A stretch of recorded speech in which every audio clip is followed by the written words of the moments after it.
Oke, selanjutnya akan membahas terkait mass wasting. Mass wasting sendiri adalah perpindahan massa batuan atau tanah karena gaya gravitasi. Berarti perpindahannya dari tanah bagian atas turun ke tanah bagian bawah.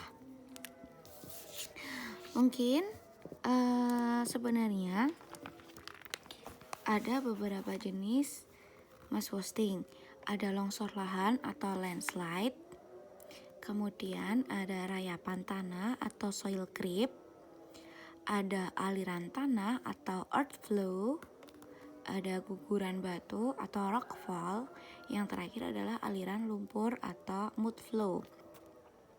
Di sini, tapi yang paling sering keluar atau yang mudah dibedakan adalah yang A, longsor lahan atau landslide, B, rayapan tanah atau soil creep, sama yang D, guguran batu atau rock fall. Guguran batu merupakan massa batuan yang menuruni tebing atau lereng curam. Nah, jadi kalau guguran batu itu biasanya dia berada di daerah pegunungan yang dimana dia itu dominasinya adalah batu-batuan cukup besar kayak gitu. Sebenarnya dari beberapa ukuran sih, tapi didominasi secara mata memandang tuh kayak dominannya batu. Nanti ketika misalkan di sini ada getaran atau yang kita sebut sebagai gempa, nah ini batuannya tuh akan runtuh, akan turun. Makanya ini disebut sebagai guguran, gugur, batuannya akan gugur. Disebut sebagai guguran batu atau rockfall. Sedangkan pertanyaannya adalah antara longsor lahan, landslide, dengan rayapan tanah atau soil creep, manakah yang prosesnya lebih awal?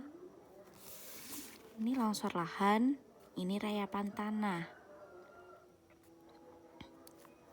Jadi, yang awalnya lebih proses itu adalah C, yang B, yang soil creep atau rayapan tanah. Penggambarannya seperti kalian tahu cicak yang merayap, pasti tahu dong. Cicak kalau merayap itu kan berarti kan pelan-pelan. Kalau memang misalkan ketemu musuh berarti kan dia langsung menjulurkan lidahnya gitu kan, bergerak dengan cepat. Kalau soil creep itu berarti kayak masih ada perubahan yang atau pergerakan tanah yang kayak pelan-pelan lah, kayak tanahnya bergeraknya pelan, terus makin lama makin pelan gitu. Bukan makin lama makin pelan. Misalkan ini semula adalah tanah, terus ada tiang listriknya. Nah, kalau misalkan rayapan tanah, berarti itu sebenarnya dia dari posisi 1 seiring waktu dia ke posisi 2. Kita melihat kalau misalkan tiang listriknya ini kan jadi miring ya. Kemudian nyampe di posisi 3. Tiang listriknya sangat-sangat miring.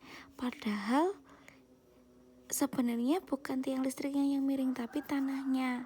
Tanahnya mengalami rayapan tanah itu. Nah, tandanya adalah bisa dilihat dari adanya objek yang semula tegak lurus tapi itu menjadi lebih lancip sudutnya. Jadi kalau misalkan ini sudah tidak bisa menahan lagi rayapan tanah, akan prosesnya menjadi longsor lahan atau landslide atau yang kita sebut atau kita tahu sebagai tanah longsor. Oke.